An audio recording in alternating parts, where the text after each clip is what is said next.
نحمد ونصلي على رسوله الكريم اما بعد اعوذ بالله من الشیطان الرجیم بسم الله الرحمن الرحیم چې خپل وطن به زه په خپلو اینو رنګ کړم که حاجت د قربانۍ زما تن شي او که دشمن رانه بری یوړو محبوبې ستا پړونی دې زما د سر کفن شي. نو د قبایلو حقوقو باره کې به بله ورځ ما ویډیو کړې وه سراج الحق ته او نن م د جماعت اسلامي مشر سراج الحق ته اپیل کړم چې د قبایلو جمله حقوقو باره کې د قبایلو ګرینډ جرګه وغواړه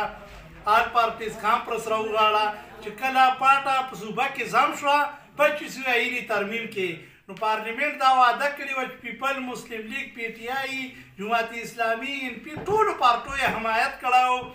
نو چې 3% هغه حصه به چې کوم د ان اف سی واټ کې ورته میلاوږي او باقي چې کوم دی که نه 100 ارب روپۍ به سالانه ورته 10 کاله میلاوږي نو د میاشتې کار کې چې کومه 224 ارب روپۍ وي نو 15 کالو 1245 ارب روپۍ نن پورې هغه 1 روپۍ هم نه هغه کړې او عمران یې چې نواز شریف دی زرداري دی پلانه دی تستانه دی نو مونږ سراج الحق ته دا اپیل کړو شاجي ګل ته یې کړم اسپندیار ولي ته یې کړم فضل الرحمن ته یې کړم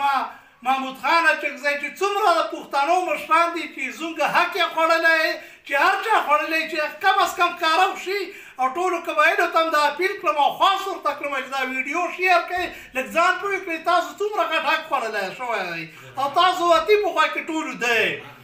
مونږ ته چې صرف جماعت اسلامي والا د هغه راوغواړي آل پارټیز کانفرنس چې حقیقت راکړه چې دا روپۍ چا پټې کړي غل څوک دی زموږ چا خوړلی چې ټولو ته دا پته ولګي چې زموږ دا حقوق معلوم شي بیا یې د غوښتنو خپله طریقه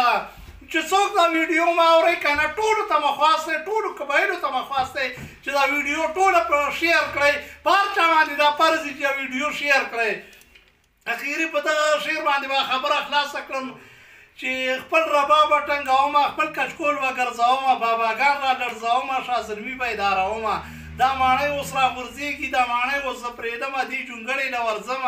لږې سوري ته کښېنم که په ګودر د پیغلو جنګ شو شین خالۍ به یادوم. والسلام.